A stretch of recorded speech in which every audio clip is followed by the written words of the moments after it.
All right, so here's what to expect when you get an out-of-frame overhaul kit from Highway and Heavy Parts.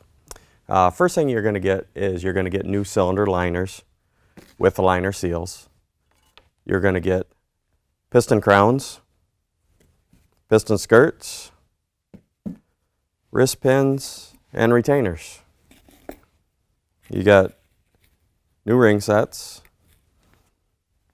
new rod bearings, new main bearings, and new thrust bearings, as well as a complete out-of-frame overhaul gasket set. It's going to come with everything you need to do an out-of-frame overhaul. Included in your out-of-frame overhaul kit from Highway and Heavy Parts, you're going to get a complete gasket set included with that. When you open this thing up, it's going to have all the gaskets that you're going to need to do an out-of-chassis overhaul. Headset, pan set, front structure, rear structure.